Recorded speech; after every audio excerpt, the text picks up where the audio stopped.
Hello, I'm Kendra Von Esch of Shalom World, bringing you the news from around the globe. The Vatican announced that Blessed Cardinal John Henry Newman will be canonized on October 13th in Rome. Pope Francis, at a consistory of cardinals on Monday, formally approved Cardinal Newman's canonization along with that of Sister Mariam Thresia of India, founder of the Congregation of the Sisters of the Holy Family, and 3 others.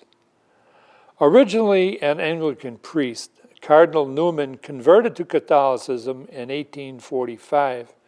The British cardinal founded the Oratory of St. Philip Neri in England and was particularly dedicated to education, founding 2 schools for boys. His writings are considered among some of the most important church writings in recent centuries. The head of the Vatican's Supreme Tribunal of the Apostolic Penitentiary released a statement on Monday reaffirming the sacredness of the seal of confession.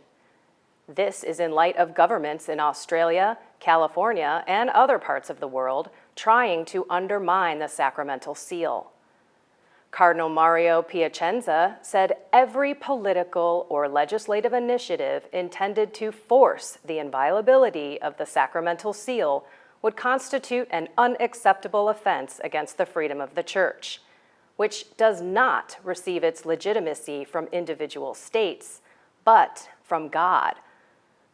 Cardinal Pia-chenza said that the goal in releasing the note is to instill greater trust, especially in these times, in penitents who come to confess themselves, and ultimately to advance the cause of the sacrifice of Christ, who came to take away the sins of the world.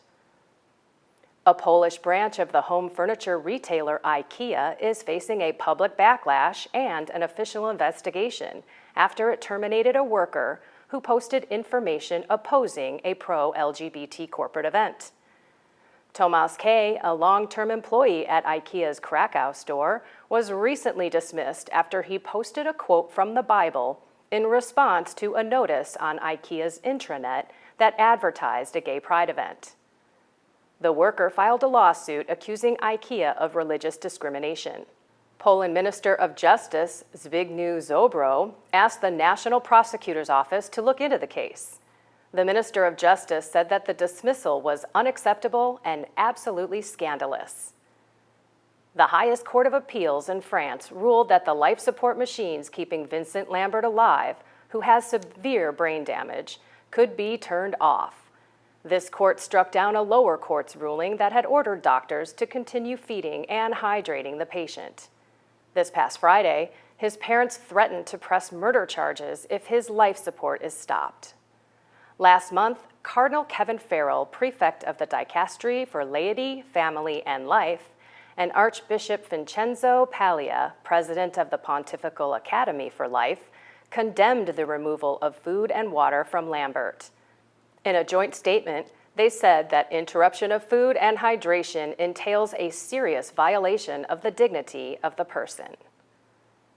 The state of Ohio removed funding for Planned Parenthood from its annual budget and has pledged to substantially increase funding for crisis pregnancy centers.